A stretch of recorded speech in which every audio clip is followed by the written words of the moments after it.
Hello, class.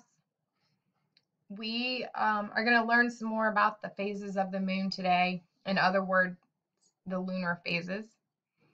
And you probably have already marked what you believe the correct answer to the 6 true and false questions are. So we will get started. Remember that as we go through, if you marked the wrong answer, please just change it and make note of that so that you know you now have the correct answer.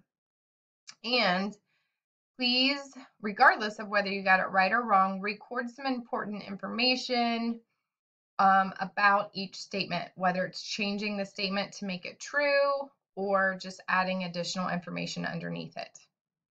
So let's get started. The first statement on your paper says the moon produces light energy that we can see.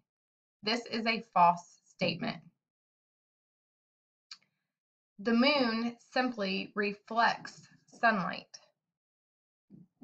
So what you could do is change produces light energy, the portion that is underlined in number 1, to reflects sunlight. And just to give you a little more information, the moon is a rock, just like the planets and the other moons in our solar system, asteroids, meteoroids, and all of these rocks in our solar system reflect sunlight. In fact, half of them reflect the sunlight and half of them are dark. And the side that's dark is the side that is not facing the sun. Moving on to number 2. Number 2, the physical shape of the moon does not change. This is a true statement. The general shape of the moon is spherical, just like the Earth. Now, the moon does get beat up by more meteoroids and asteroids in space than Earth, but the general shape stays the same. It just has more craters on it than Earth. So to someone looking at the moon on a daily basis, it does seem that the moon appears to change physical shape, but that is not the case. That is the way the moon appears to us, but not actually what is happening to the moon.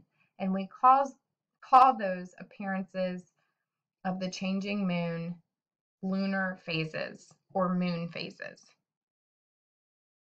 Question number 3 states that it takes 29 days for us to view all lunar phases. That is a true statement.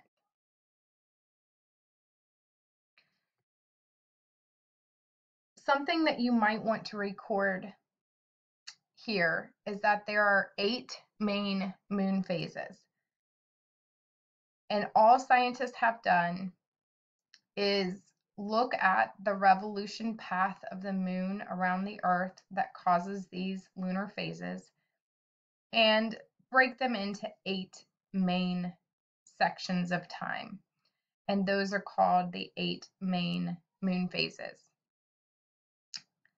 The 8 main phases start with the new moon phase and go to waxing crescent, to first quarter, to waxing gibbous, to full moon, then back around the other side of the Earth with waning gibbous, third quarter moon, waning crescent, and finally back to its starting position, new moon.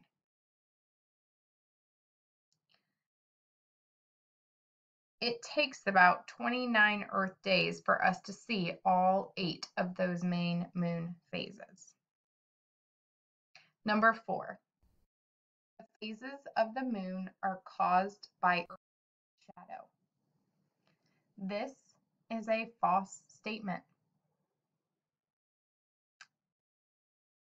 And don't worry, if you got it wrong, most people would. This is a huge misconception about the moon phases.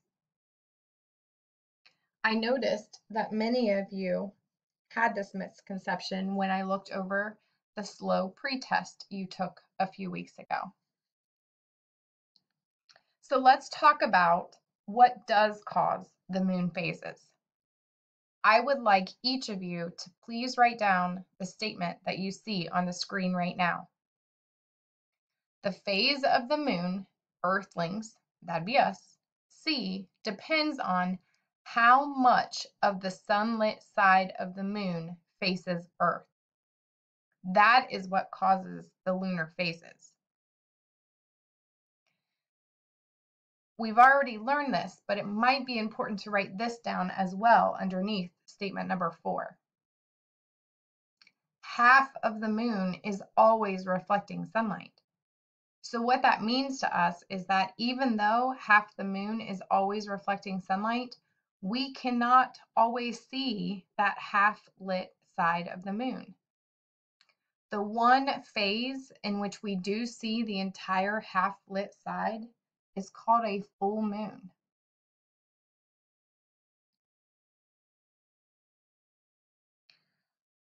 Number 5, half of the moon is always reflecting light. Well, I guess now you know the correct answer for that is true. So even though we know half the moon is always lit, just like every other rock in the solar system that is going around the sun, we don't always get to see that whole half that's lit. And that has to do with where the moon is around Earth. Number 6, we view the sun during the daytime and the moon at nighttime. I am quickly going to flip through a few bullet points in order to answer this question, but these are things we have already talked about. All right, let's look at this diagram in order to understand number 6. First of all, it's important you know the right answer. The correct answer is false. Yes, we can only view the sun during the daytime because that is when we are facing the sun. That is what determined the time of day called daytime. However, the part of the sentence where it says, and the moon at nighttime, is not correct. We can actually see the moon at different times of day depending on where the moon is around the Earth. Here on this diagram, we have Earth in the center. And it's important for you to understand that this diagram is looking down on top of the North Pole. So we are looking down on the top of the Earth. And you can see this lighter portion of the Earth. That's because it is facing the sun, and so there is experiencing daytime.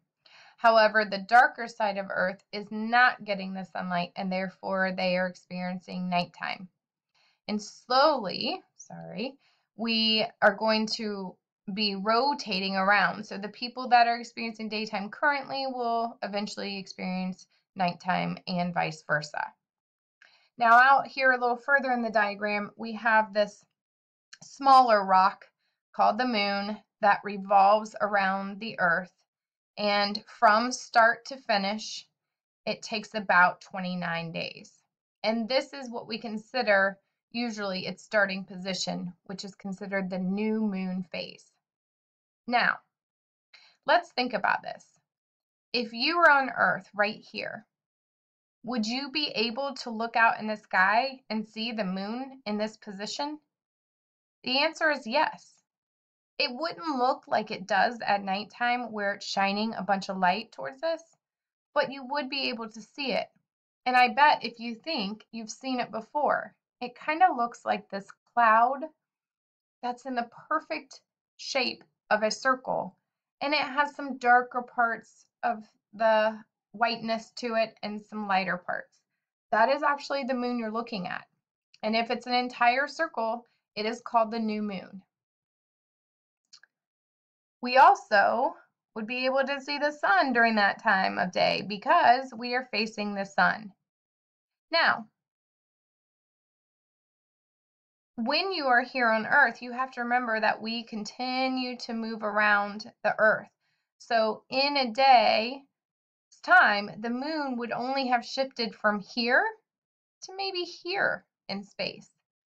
And then as we rotate again, the moon may have shifted here in space. And then a fourth spin around, it would end up about here. So between the new moon phase and what we called the second moon phase, which is the waxing crescent, this is about 4-ish days of time. And the moon slightly changes in our sky, but again, we would see this during the daytime mostly, okay? This next moon, we would see some of it during our daytime. We would see it rise in our daytime, but then we would see it lose from our vision or move out of our vision in the nighttime. Now these moons back here, especially the full moon, is only visible at night because we only have a full moon because the light is able to shine over here and therefore reflect back to Earth. Now you might be looking at this and think, wait a minute, how is the moon getting light when this big Earth rock is in the way? That's a great question, and we will talk about that soon. But for right now, you'll just have to trust me that most of the time when the moon is in this position, it is still able to get sunlight and reflect it back to Earth. And that is why we see a full moon only at nighttime. Same reason we only see a new moon or the dark side of the moon during daylight hours. All right, you should be done now with answering and fixing and adding notes to questions 1 through 6 on the first page of your notes. Now, if you go to the second page, you will notice that you have a very similar diagram as mine, except yours are already labeled, which makes it nice for the activity that you will be doing later today and later this week as well. So make sure that you notice that there is sunlight shining from the right side of the diagram. Earth is still in the middle of the diagram with a lighter side showing daytime and a darker side showing nighttime. And you are pretty much looking at this diagram from the North Pole. Also, you see the first phase. I would like you to actually put a 1 above new moon phase. So right here, let's place a number 1 right above this, showing that this is considered the first phase out of the 8. We might also want to draw an arrow pointing this way as the moon moves counterclockwise around Earth. Do you remember we already learned that? Great. So this would be position 2, which you can tell is the waxing crescent. This is position 3, which is the first quarter moon. This is position 4, which is the waxing gibbous. Now I would like you to stop numbering for a second, and we're going to add something to this. I would like you to draw a bigger arrow that starts from right at the new moon and goes all the way around and stops right before the full moon. And around this, we're going to label, like circling around that arrow, waxing phases. W-A-X-I-N-G, phases. So again, we have a big arrow that goes all the way around and stops right before the full moon. So it encompasses all phases 1 through 4, and we label that big arrow waxing phases. Now, if you've ever seen Karate Kid, that implies waxing on, which means we are going to see more and more light. And you can tell that because this is showing your view. We don't see any light from the moon, even though we might still see it during the daytime. We see a little bit of light. We see it half lit up. We see a lot of light. And we almost see a full moon. But here, let's go ahead and label these. This is position 5, full moon. 6, waning gibbous. 7, third quarter. 8, waning crescent. Now please draw an arrow from here all the way around to about the